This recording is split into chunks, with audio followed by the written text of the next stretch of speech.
Ono atabuse bubi nnyo Full-Figure laba kyakuzaaliya ne Skin oluvannyuma lw'okumanyira Bobi Wine akatambi weekali mu maaso awo. Ebipya ku muvubuka eyapropozinze omuyimbi Carol Nantongo nako akatambi weekali mu maaso awo. Omuyimbi Irene Ntale alayidde okufaana abaana bawala abo bonna abeetega omwami we nabyo ogenda kuba ng'obifuna mu maaso awo. Mugamba mutya mwasibye mutya bantu bange, kansuubire nti muli bulungi ba mikwano. Ray P mukyala Bindeeba naye ayina kyagamba mu maaso awo ng'enkola yaffe. Mbasaba vidiyo n'omugipe like era neesaba gwe wenna atanaba kusubscribinga wano ku Sylvia News Extra nti mukwano subscribinga era onyige ne notification bell limesibwanga byonna bye mba nteekayo wano ku Sylvia News Extra. Nnyo okusabirako mmwe mwenna abalwadde abakosefukosefu tisaba ekisa kya Mukama ati kibatuukeko ba mikwano. Suvi Airport Pickup nze kennyini era nga tukimira ddala abantu ku kisaawe abava mu nsi ez'enjawulo wamu n'okutwala abantu ku kisaawe ate nga si kye kyokka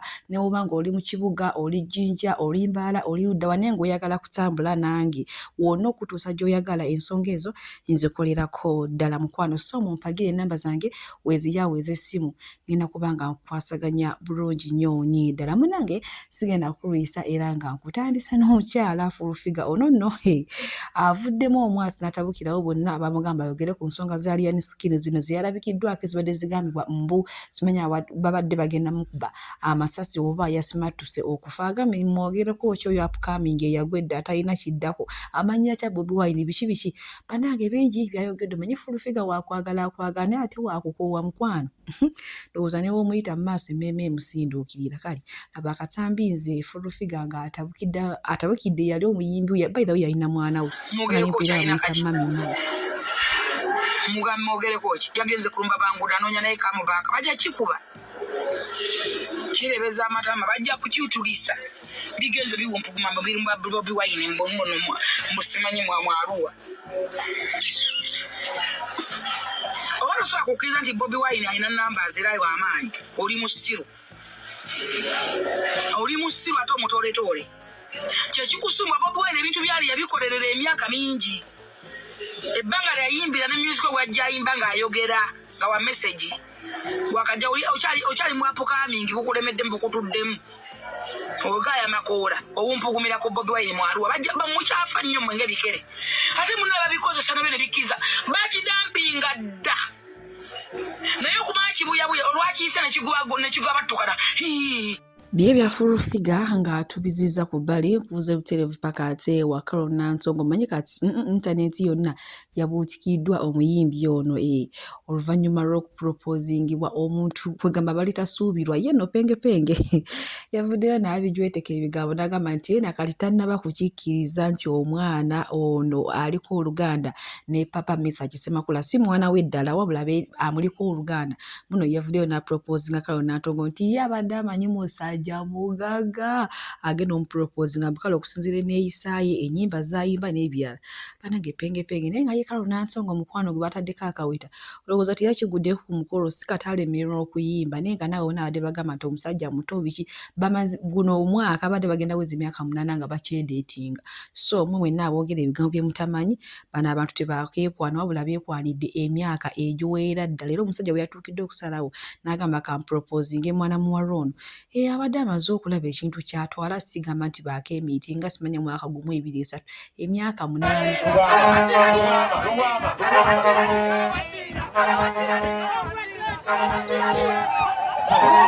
Carol Nantongo bw'atyo munange bwe yagudde mu mbi naye nga akayimba ke yayimba nti muli mutya abaatuloga okufa simanye ebigambo eddogo ne libaddira ne libyefuulira ndowooza kaamaze ne katuulirawo ddala ndowooza yali amuloga yakendeeza kuba oluvannyuma lw'okuta akayimba kwe kumuteekako akaweta kwe kumupropose. Suvi Airport Pickup era nga tutambuliza ddala abantu okubajja ku kisaawe n'okubatwala ku kisaawe tulina badriver abalungi ate nga tulina ne free wifi so gwe wenna mukwano gwange okwewala abafere okugwa mbabbi kola kintu kimu kubira Suvi Airport Pickup ate osobole okutambula obulungi era n'ebintu byo osobole okubituusa ewammwe wamma nga tewali kibbiddwako tukubireko ku namba z'essimu eziri awo WhatsApp n'okuba direct call tugenda kubanga ate ensonga ezo tuzikolerako ddala oba oyagala muzaddewo oba baana bo basengaawo jjajjaawo akusurprising oyagala kusurprisingire ku kisaawe ebyo byonna mukwano wano Suvi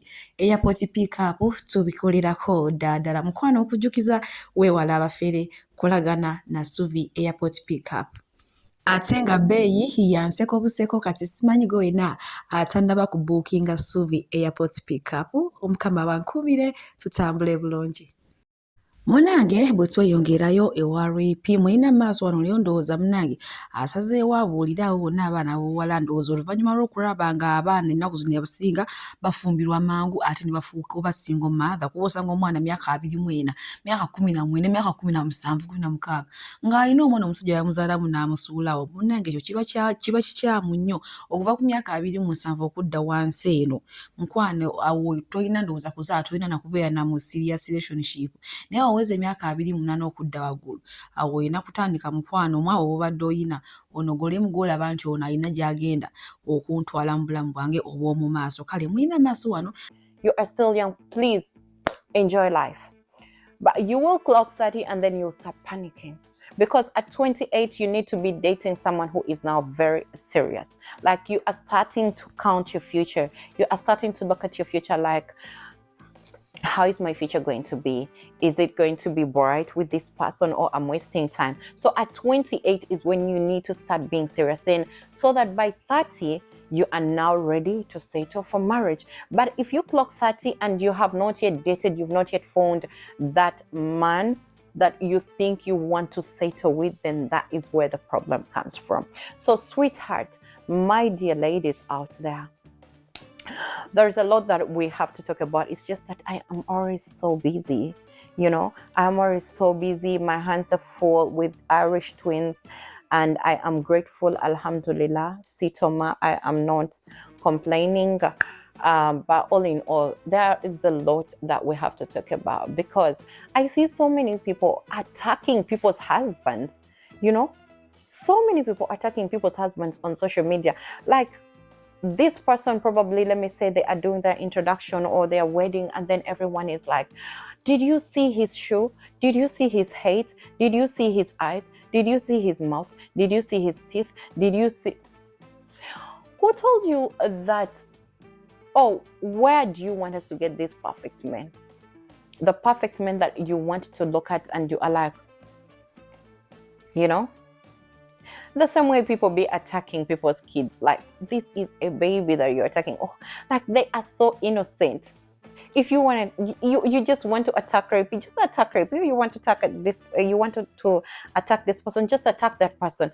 But don't just engage in the babies. They are just angels. They are just so innocent, Anyhow, that's very crying, I think. Mukyala Bindeeba bw'atyo munnange bw'avuddeyo n'abuulirira abaana ab'obuwala wamu n'abaana ab'obulenzi nti ng'okyali myaka 27 kudda wansi datinga nga bw'oyagala abasajja bakule naye waweza emyaka 28 okudda waggulu mukwano awo oba okulidde eddala era olina kutandika kufuna serious relationship ebyokunyakula n'okunyakula n'oli obeera olina obyesonyiwa naye takomye ku ekyo n'abuulirawo bonna abavuma abaami baabwe bye bafunye simanya talina mannyo mwatona ayogeza birimi ate ayina enkobogaga ebaddiya teri muntu ali perfect teri muntu atuukiridde naye era nga tukyali ku lutalo lw'amaka nno baddiyala enkongeddeyo ewa Irene Ntale munnange okuva wabadde yamala emikolo abadde yeekweka nga lyetumulabangako ate ye munnange ebintu bye byonna biri private kuba ne wabeera ewuwe togenda mulaba bantu bapostinze ekifaananyi ng'ali mu nnyumba ye apaana ye ebintu bye alina enkwata gy'abikwata mulina maaso wano ng'awera enkolokooto eri abawala bonna ababadde beesunze okubba omwami wabagambye baddiya mumulaba ng'omukyalo ow'eggonjebwa ng'omukyalo ow'eddembe naye ng'oyagala omulaba akamuvaamu kola kintu kimu akusange mu ssimu ya bbaawe ng'okutta ng'omwebuusa hayi wasuza otya halo baby biki mukwano tujja mulaba wamwempikire naye si waabwe. Would you fight for him? Definitely, but ate ekirungi tanteeka mu position to have to fight. Okitegeera oli mwami wange twalayira ebirayiro between us and God wali ku Eklezia Katolika e Rubaga nga bishop wali bazadde baffe weebali, so it is also beyond us. Okitegeera so nze ng'omukyala I know what I'm supposed to do and I hope and pray that he also does what he's supposed to do. So now you can give marriage advice, right? Ndeka nkyali mugole nawe bwete okwisizawo binaakamu nkyali mugole nkyali mugole tusobola tuwaayo bugambo bw'abafumbo Akansoka embulemu koda. Omumalemu omwaka. Malemu emyaka. Emyaka osoka omanye kye bitegeeza. Kubanga sina genda ganze. Asabwingiramu buvaamu. Ojja bubeeramu paka. Yeah, I'm staying there. You feel like this was the right time for you? Yes. And not Ayini ntale watu munange ye awera ddala enkorokooto eri abo bonna abawala abeesunga okupasula oba okunasula omuhusband we agaye baddiya yamala ebbanga ddene nnyo ng'asaba abasajja bangi bamumenya omutima naye kati ono ye gwe yafunye nakkiriza ne bagatibwa n'okugattibwa ne bakuba ebirayiro mu masekkati gaabwe ne Mukama mukwano nti mujje mpola bw'atyo ate oba agambye ke babeere baŋŋanda zitabaagala wuwe. BF Suma Research Clinic bajanjabisa ddagala lya butonde era nga bajjanjaba endwadde zonna. Genda omwami ayagala okwongeza ku sayizi oba ng'otawanyizibwa ensonga z'omu kisenge tomalaako oli eyo weekubagiza oli munnaka abakazi b'owasaba bagenda bakulya buli ssente zo olw'ekizibu ekyo toddamu kukaaba bagenda kubanga ba BF Suma bakolerako ddala era nga gwe wena otawanyizibwa ensonga z'okufuka ofuka omusulo nga gulimu olusaayisaayi oba ng'omala funa peyini ey'amaanyi nnyo mukwano bakubireko ekyo ekirwadde nakyo bakikolerako ddala obanga ofuka nga gwe tomala bano gye babeera beebakidde gwe buli kadde obeera oli mu kufuka era nga gwe wenna oli kiwalaawo oli musajja oli mwami oli mukadde oyagala kulabika bulungi oyagala kusala ku myaka oyagala kugejja oyagala kusoniwa oyagala kukola ki kubirako ba BF Suma bagenda kubanga ate ekizibu ekyo oba ekintu kyoyagala nga bakikolerako obulungi nnyo ddala munange bwe tweyongerayo gwe n'omwana ow'obuwala oba omwana ow'obulenzi akyakozesa boodabooda mukwano bade nsaba ka vidiyo kano okawa obudde ennaku zino nti bantu bangi beefuula abavuzi ba booda so nga babbi kungwa otuuka eyo n'akuyisa mu bukubokubo obutategeereka gye bigenda okusembekereza ng'akubbye sinakindi nga akuleseeko ebisago oba ng'akuttidde ddala kale ngenda kubanga nkabalekerako nenga bajukiza Suvi Airport Pick-up nze kennyini badiyale mu mpagire bannange tukima abantu ku kisaawe nkutuusa yonna gy'oyagala oba n'okutwala ku kisaawe ate nga si ekyo ne oba ng'oli mu Kampala oyagala kutwala bweru oyagala kutwala mu kyalo oba kujja mu kyalo kuleeta mu kibuga ezo ensonga nzikolerako ddala so mukwano nkubira ku nnamba zange z'essimu eziyaawo ya WhatsApp weeri n'ey'okubirako ddala direct mu mpagire ba mikwano mwagala nsiibye enjala nga muganya okumpagira. Bw'oba omanyi okozesa boodabooda mu Kampala ng'okyayagala obulamu bwo ng'okozesa booda mu Kampala wuliriza ebigambo bino wammanga gwakozesa booda naddala abakazi mu abakozesa boodabooda muwulirize bino wemma temubiwuliriza mujja kugenda nnyo ng'era mugwa mu bizibu. Bw'olinnya boodabooda ng'ogiraba namba plate teringa bw'erina kubeera nga yeebase ku piki kwennyini nga bw'olaba ezo z'olaba waggulu nti oziraba oba osobola oziraba nga ziri kiriya girinnye.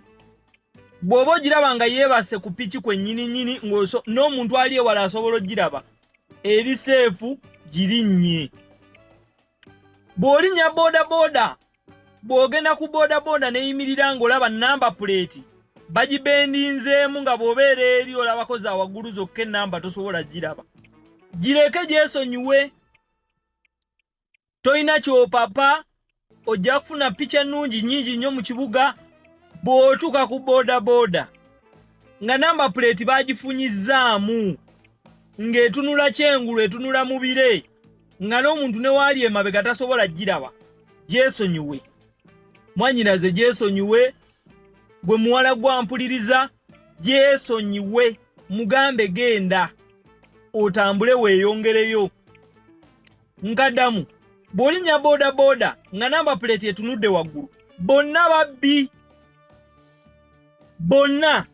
babbi buli namba plate gy'olaba kuwa boodabooda ng'etunudde mubire mubbi nkikuddiramu mubbi. Era message eno gitambuze ogirage munno yenna akozesa boodabooda mu kibuga.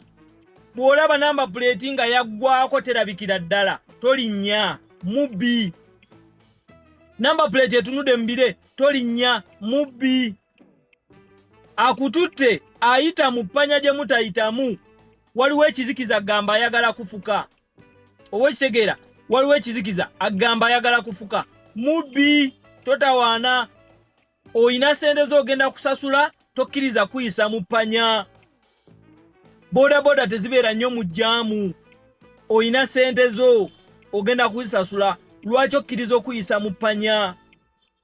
Abo bonna babbi benkugambye, bw'oba oyagala obulamu bwo. Abalungi abatuwuliriza era abatulaba, olunaku olwaleero tukyaddeko ewa Sheikh Ashraf Dembe. Sebo sanyusa okubalaba. Amannya agange Seeka Ashraf Dembe akola ku bizibu by'enjawulo. Omuntu singa aba alina ebirwadde tumusomereddwa, tumuwa amazzi ga lukuya nga bw'obadde ogalaba, tugenda abantu ku kyoto ne twokya emizimu emibi egibabaamu n'okulomba edduwa. Abantu singa abeera ng'ali wano atuuse sobola okumulombera edduwa, ne waba atatuuse nga mpadde amannya ge naye ng'ali wala. Naneetaase enamba yange yeeno eri 0701763711. Nammwe bannyinaffe abali ebweru oyagala okuba nti oyagala okulombera ku dduwa ng'olina ebizibu, viza zibuze, amaka gakolongotana, sente zikola zimpita mu ngalo, ojja kumpeereza ekifaananyi kyo n'amannya go, ebyo byokka bijja kummala, nja kukulombera edduwa, ojja kutereera. Olunaku olusembayo mu mwezi mba n'edduwa eyawamu ffenna n'abalwadde bange abakadde n'abapya. Salaamu alaikum warahmatullahi wabarakatuh.